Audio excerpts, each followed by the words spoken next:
If you told me a year ago that I'd walk away from everything I knew and loved for someone who'd leave me in the end, I would have laughed in disbelief.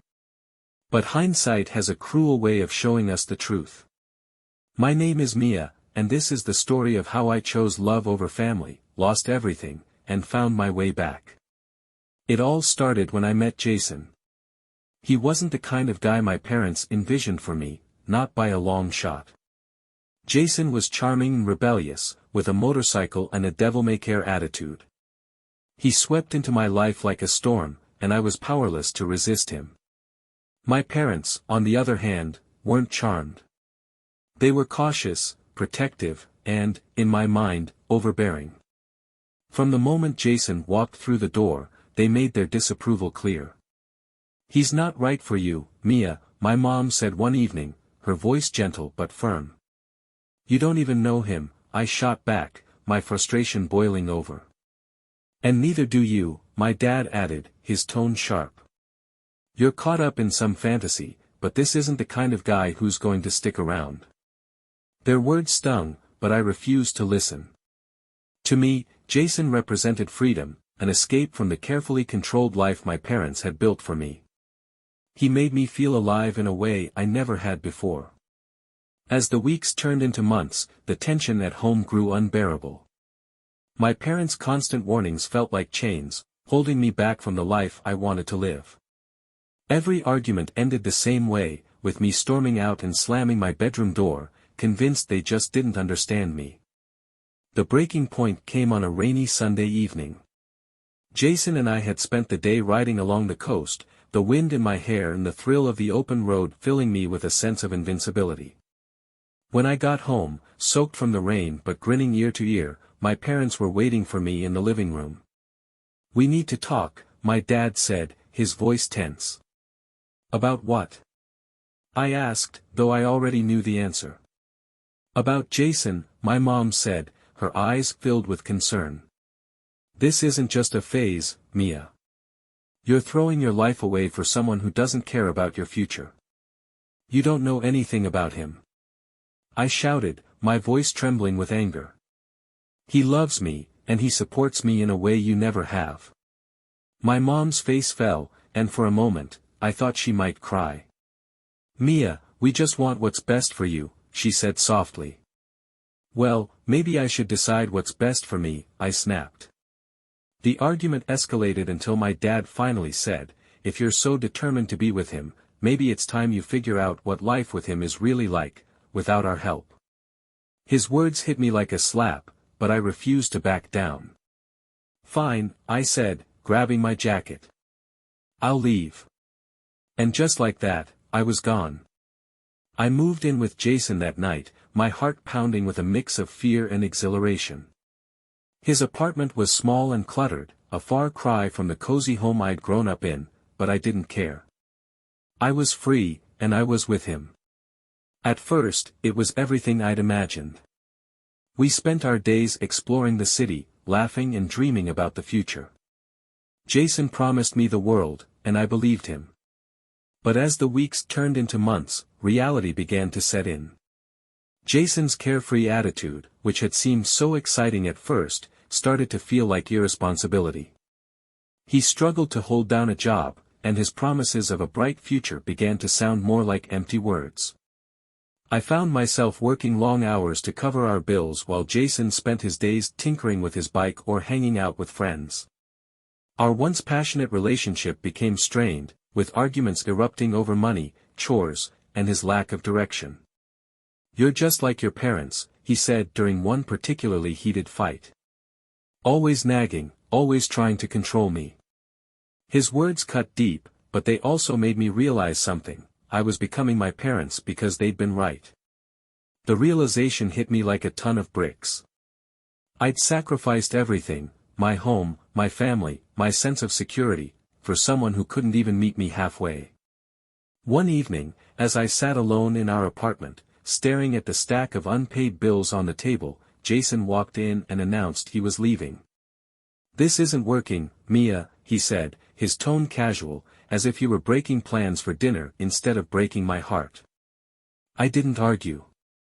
I didn't cry. I just nodded, too numb to feel anything. After he left, I sat in the silence, the weight of my choices pressing down on me. I had nowhere to go, no one to turn to. I was alone. And that's when I did the one thing I swore I never would, I called my parents. The phone felt heavy in my hand as I stared at the screen, my thumb hovering over my mom's number. My pride screamed at me to put the phone down, to find another way, but deep down, I knew there was no other option. I took a deep breath, hit the call button, and waited as the line rang. Mia. My mom's voice was cautious, tinged with surprise. "Hi, Mom," I said, my voice trembling. "Can I come home?" There was a pause, and for a moment, I thought she might say no. But then she said, "Of course, sweetheart. Are you okay?" I'll explain when I get there," I said, fighting back tears. I packed what little I had into a duffel bag, leaving behind the apartment that had once felt like an escape but now felt like a prison. The drive to my parents' house was a blur, my mind racing with thoughts of how they would react, what they would say, and how I could ever make things right. When I pulled into the driveway, my mom was already waiting at the door. She looked at me with a mix of relief and concern, and before I could say a word, she wrapped me in a hug. "Oh, Mia," she said softly. "I'm so glad you're here." Her warmth cracked something inside me, and the tears I'd been holding back came pouring out. "I'm so sorry," I sobbed. "You were right about everything." "Let's get you inside," she said, guiding me into the house. The familiar smell of home, a mix of lavender and fresh-baked cookies, hit me like a wave of nostalgia. It was the first time in months that I felt safe. My dad was sitting in the living room, his expression guarded. "Hi, Dad," I said, my voice small. He stood and crossed his arms, his eyes scanning me like he was trying to piece together the person I'd become. "So, he's gone?" he asked, his tone blunt. "Yeah," I said, nodding. "He left." Dad sighed, running a hand through his hair. "I hope you understand now why we were worried." "I do," I said quickly. "I was so wrong about him, about everything. I should have listened to you." "You've been through a lot," Mom interjected gently, placing a hand on my shoulder. "Let's focus on moving forward." Dad nodded, though his expression remained serious. "You can stay here as long as you need," he said. "Thank you," I said, my voice breaking. The next few days were a whirlwind of emotions. My parents didn't press me for details, giving me space to process everything, but I could feel the unspoken questions lingering in the air. I tried to help out around the house, cooking dinner and doing chores, as a way of showing my gratitude. One evening, as Mom and I washed dishes together, she finally broke the silence. "Do you want to talk about what happened?" she asked softly. I hesitated, then nodded. "Jason wasn't who I thought he was," I said. "He promised me so much, but he never followed through. And when things got hard, he left." Mom nodded, her expression empathetic. "Love can make us blind sometimes," she said. "I thought I was doing the right thing," I admitted.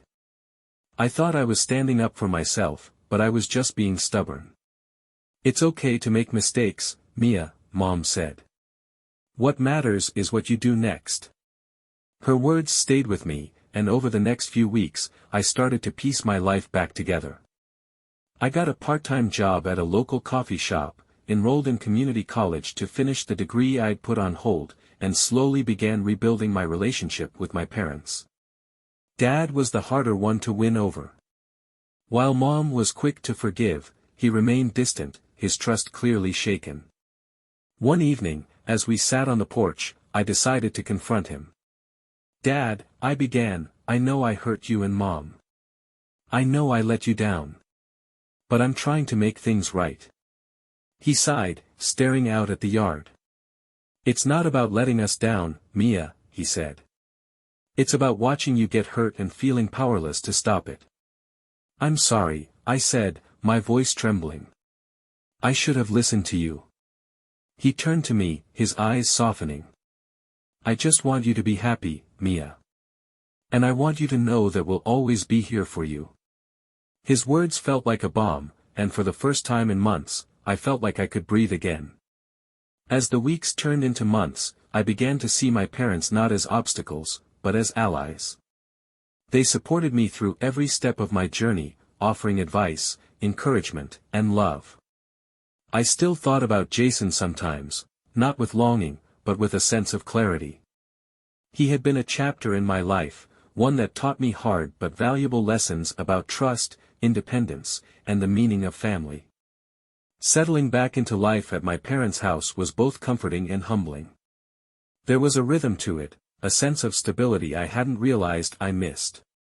Mom always had breakfast ready in the morning, and Dad was forever tinkering in the garage, humming along to old rock songs. It felt good to be home, even if I was still grappling with the aftermath of my choices. The first few weeks were all about finding my footing. My part-time job at the coffee shop gave me a much-needed sense of purpose, and enrolling in community college felt like a step toward reclaiming the future I'd nearly thrown away. But the shadow of my mistakes lingered, and I often caught myself wondering if I'd ever truly move past them. One afternoon, as I was wiping down tables at the coffee shop, I heard a familiar voice behind me. "Mia." I turned to see Lily, an old friend from high school. She looked the same as ever, bright-eyed and full of energy. "Lily," I said, surprised but happy to see her. We hugged, and after a few minutes of catching up, she asked, "What have you been up to? Last I heard, you'd moved out." The question caught me off guard, and for a moment, I didn't know how to respond. But then I realized that honesty was the only way forward. "It's a long story," I said with a small laugh. "But I'm back home now, trying to figure things out." Lily nodded, her expression kind. "Sometimes life throws us curveballs," she said. "It sounds like you're doing the right thing, though." Her words stayed with me, a reminder that rebuilding my life was a process, not a race. At home, my relationship with Dad continued to improve. He still had his moments of hesitation, but the more he saw me taking responsibility for my actions, the more he softened. One evening, as we worked together to fix a squeaky kitchen cabinet, he said, "You're growing up, Mia. I can see it." "Thanks, Dad," I said, my heart swelling. He paused, looking thoughtful. "You know, when you left, I wasn't just angry. I was scared. I didn't want to see you get hurt." "I know," I said quietly. "And I'm sorry I didn't listen." He nodded, giving my shoulder a reassuring squeeze. "The important thing is that you're here now." As the months went on, I started to feel more like myself again. I made new friends at school, reconnected with old ones, and even began saving money for the future. My parents continued to support me in every way they could, offering advice and encouragement without ever making me feel like a burden. One day, as I was helping Mom in the garden, she said, "You know, Mia, I'm proud of you." "Proud?" I asked, surprised. "Of course," she said with a smile. "You've been through so much, but you didn't give up. You're rebuilding your life, and that takes strength." Her words brought tears to my eyes. "Thanks, Mom," I said, my voice thick with emotion. Life wasn't perfect, but it was good. And for the first time in a long time, I felt hopeful about the future. One evening, as I sat in my room working on a paper for class, I came across an old photo of Jason and me. I stared at it for a moment, memories flooding back, but instead of sadness or regret, I felt a sense of closure. Jason had been a part of my journey, but he wasn't my destination. I put the photo away, smiling as I thought about how far I'd come. My parents were right, I deserved better. And now, I was finally ready to build the life they'd always wanted for me, and more importantly, the life I wanted for myself. Life at home had settled into a new kind of normal. The days were busy but fulfilling, mornings spent at the coffee shop, afternoons at school, and evenings catching up with Mom and Dad over dinner. The rhythm of it all was comforting, a far cry from the chaos I'd known just months earlier. My relationship with my parents had transformed in ways I never expected. The walls that had once separated us, my defiance, their protectiveness, had started to crumble, replaced by mutual respect and understanding. They no longer treated me like a rebellious teenager, and I no longer saw them as obstacles in my path. We were, finally, on the same side. One Saturday morning, as I pored over notes for an upcoming exam, Mom walked into the kitchen with 2 mugs of tea. Taking a break, she announced, setting one in front of me. I smiled, grateful for the interruption. "Thanks, Mom." She sat across from me, her expression thoughtful. "You've been working so hard lately," she said. "It's like you found a whole new version of yourself." "Maybe I have," I said with a small laugh. "I think I'm finally starting to figure out who I want to be." Mom smiled, her eyes shining with pride. "I always knew you had it in you." Her words stayed with me throughout the day, a reminder of how far I'd come. At the coffee shop, my manager, Grace, pulled me aside after my shift.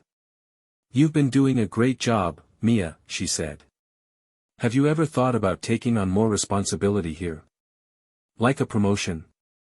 I asked, surprised. "Exactly," she said. "We're looking for a shift lead, and I think you'd be a great fit." The offer caught me off guard, but it also filled me with a sense of pride.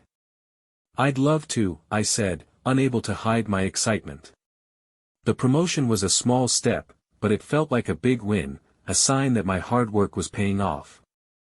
I celebrated that evening with my parents, who surprised me with a homemade cake and a toast to my success. "You've earned this," Dad said, raising his glass. "Thanks, Dad," I said, my heart swelling with gratitude. The months continued to pass, each one bringing new opportunities and challenges. School was demanding, but I threw myself into my studies, determined to make the most of my second chance. I made friends with classmates who shared my goals and dreams, and together, we formed a study group that became my second family. One afternoon, as I was walking to my car after class, I ran into Lily again. She greeted me with her usual enthusiasm, and we decided to grab coffee and catch up.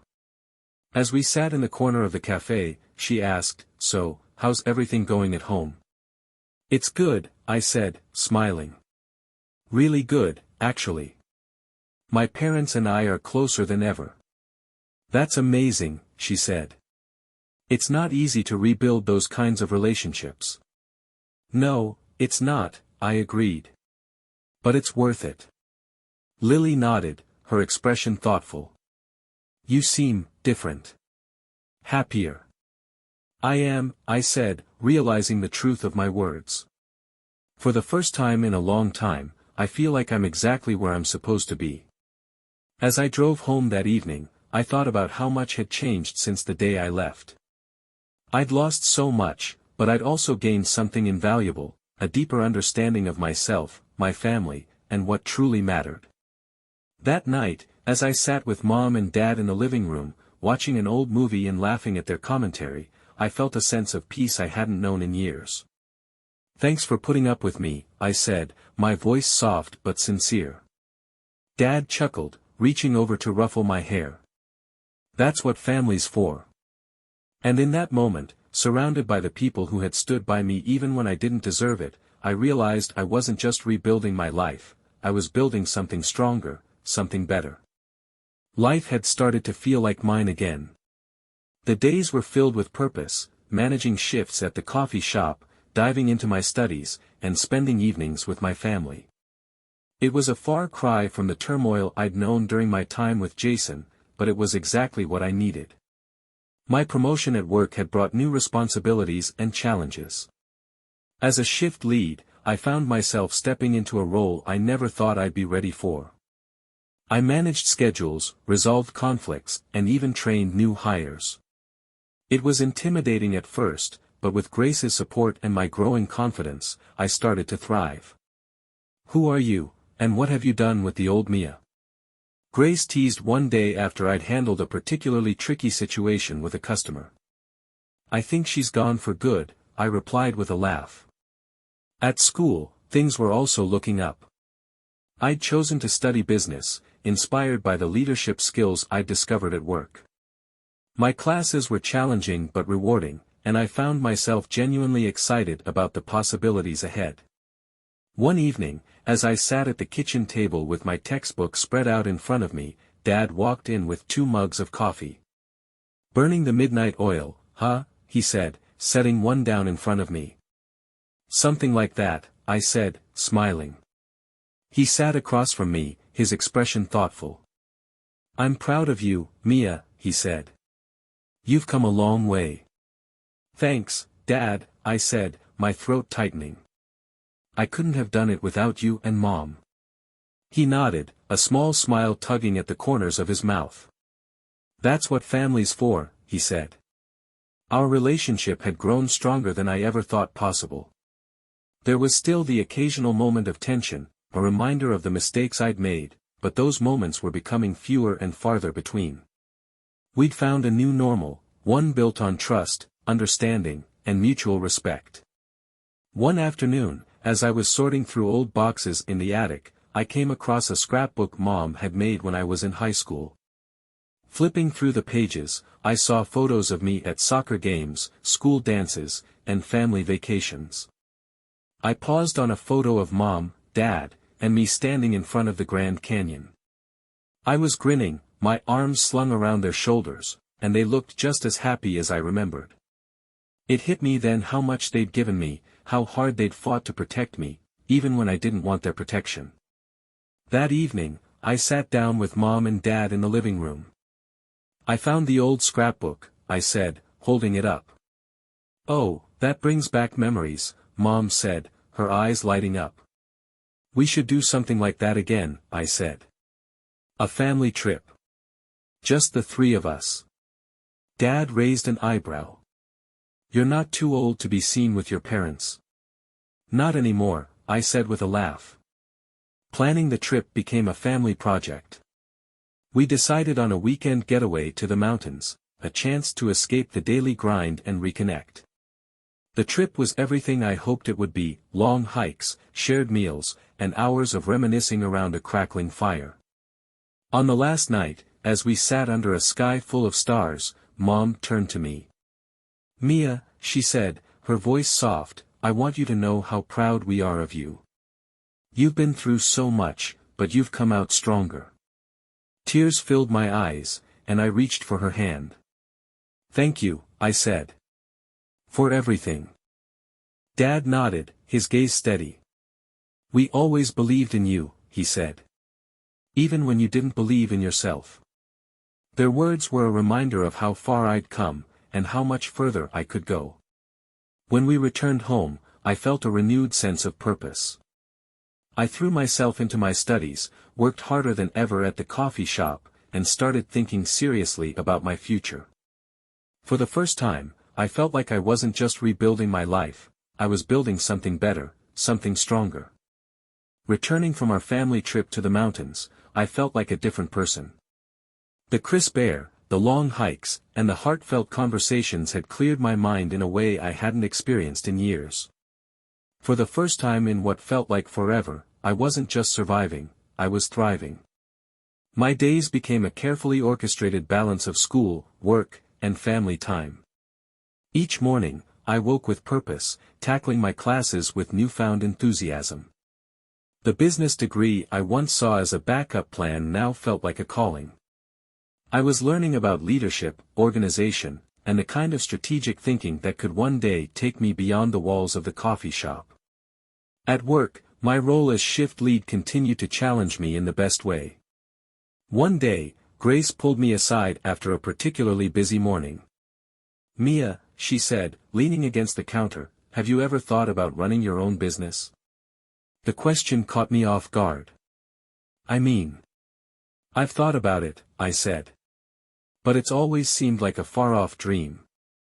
"Well, you've got the skills," she said with a smile.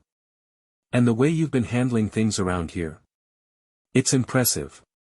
Her words planted a seed in my mind. That night, as I sat in my room, I opened my laptop and began researching what it would take to start my own business. The idea excited me, but it also felt daunting. I wasn't sure where to start, but I knew one thing: I wanted to build something of my own. When I shared my thoughts with my parents, their reactions were both supportive and practical. "That's a big step," Dad said, his brow furrowing. "But if anyone can do it, it's you. You've got the drive," Mom added. "And you've got us to back you up." Their encouragement meant the world to me, and I began to lay the groundwork for my dream. I started small, focusing on the skills I needed to develop and the resources I needed to gather. I attended workshops, networked with local entrepreneurs, and pored over every book and article I could find about starting a business. At the same time, my relationship with my parents continued to deepen. We spent more evenings together, cooking, talking, and laughing. The bond we'd rebuilt was stronger than ever, and I found myself confiding in them in ways I never had before. One evening, as we sat in the backyard watching the sunset, Dad turned to me. "Mia, do you remember what I said when you first came home?" "Which part?" I asked with a small laugh. He smiled. "I said I was scared for you. That I didn't want to see you get hurt." I nodded, remembering that conversation clearly. "Well," he continued, "I don't feel that way anymore. Watching you now, I know you can handle whatever comes your way." His words filled me with a sense of pride and determination. "Thanks, Dad," I said, my voice steady. "That means a lot." As the months passed, I began to see the fruits of my efforts. My grades improved, my confidence grew, and my plans for the future started to take shape. I wasn't rushing the process. I knew that building something meaningful would take time, but I felt like I was finally on the right path. One afternoon, as I walked across campus, I ran into Lily again. She greeted me with her usual enthusiasm, and we decided to grab coffee. As we sat at a small table, catching up on each other's lives, she said, "You seem different. Happier." "I am," I said, smiling. "I've finally figured out what I want." "That's amazing," she said. "So, what's next?" I hesitated for a moment, then said, "I'm working toward starting my own business. It's still in the early stages, but it feels right." Lily's eyes lit up. "That's incredible, Mia. You're going to do great things, I just know it." Her words were a reminder of how far I'd come, and as I drove home that evening, I felt a renewed sense of purpose. That night, I sat down with my parents and shared my vision for the future. "I want to open my own coffee shop," I said, my voice filled with excitement. "Something small, something personal, a place where people feel at home." Mom and Dad listened intently, their expressions a mix of pride and curiosity. "It sounds like a lot of work," Dad said. "It will be," I agreed. "But I'm ready for it." Mom reached across the table, taking my hand in hers. "We believe in you, Mia," she said. "And we'll be here every step of the way." Her words brought tears to my eyes, and in that moment, I knew I wasn't just chasing a dream, I was building a future for myself and the people who had always believed in me. The decision to open my own coffee shop wasn't just a dream, it was a promise to myself, a commitment to building a life I could be proud of. With Mom and Dad's encouragement, I began taking the first tentative steps toward making it a reality. My initial focus was on learning everything I could. I attended local workshops on entrepreneurship, picked Grace's brain about her experiences running the shop, and spent countless evenings poring over business plans and financial models.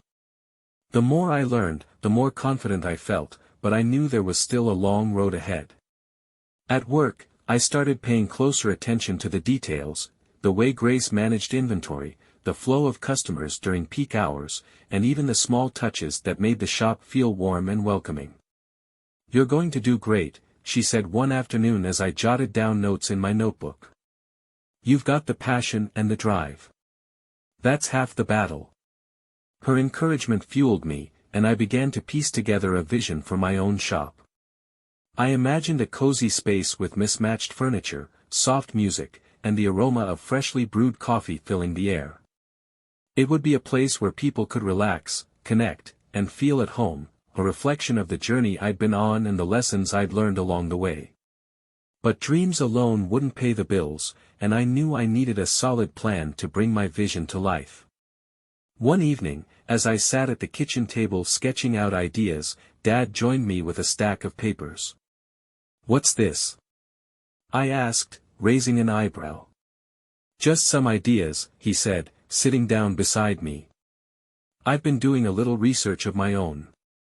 I flipped through the pages, surprised to find detailed notes about small business loans, marketing strategies, and potential suppliers.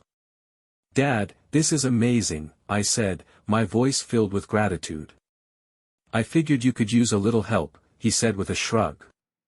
"It's a big project, but I know you've got what it takes." His support meant everything to me, and with his help, I began drafting a business plan. It was tedious work, but with each section I completed, my vision felt more attainable. One afternoon, as I walked through town, I noticed a "for lease" sign in the window of a small storefront. The location was perfect, close to campus, with plenty of foot traffic and a charming brick exterior. My heart raced as I imagined my shop coming to life in that space. That evening, I brought it up at dinner. "I think I found the perfect spot," I said, showing them photos I'd taken on my phone. "It looks great," Mom said, her eyes lighting up. "But have you run the numbers?" Dad asked, ever the practical one. "I'm working on it," I said, smiling. Over the next few weeks, I dove into the details, calculating costs, researching permits, and meeting with the property owner. The process was overwhelming at times, but with every hurdle I overcame, I felt more determined than ever. My parents were by my side every step of the way. Mom helped me brainstorm names for the shop, and Dad accompanied me to meetings with potential suppliers. Their support was a constant reminder of how far we'd come as a family and how much they believed in me. One evening, as we sat in the living room reviewing my final business plan, Dad looked up and said, "You're ready, Mia. I can see it." His words brought tears to my eyes. "Thanks, Dad," I said, my voice trembling. "I couldn't have done this without you and Mom." "You've done the hard work," Mom said, reaching for my hand. "We're just cheering you on." With their encouragement, I submitted my application for a small business loan and held my breath as I waited for a response. The day I received the approval letter, I felt like I was walking on air. "You did it!" Mom exclaimed, pulling me into a hug. "This is just the beginning," Dad said, smiling. The weeks that followed were a whirlwind of activity. I signed the lease, painted the walls, and scoured thrift stores for furniture that would give the shop the cozy, eclectic vibe I'd envisioned. My friends and family pitched in, helping me assemble tables, hang artwork, and stock the shelves. The night before the grand opening, I stood in the middle of the shop, taking it all in. The soft glow of the string lights, the rows of mismatched mugs, and the scent of freshly ground coffee beans, it was everything I'd dreamed of and more. Mom and Dad joined me, their faces filled with pride. "You did it, Mia," Mom said, her voice filled with emotion. "No," I said, smiling. "We did it." The grand opening was a success, with friends, family, and even strangers stopping by to check out the new shop.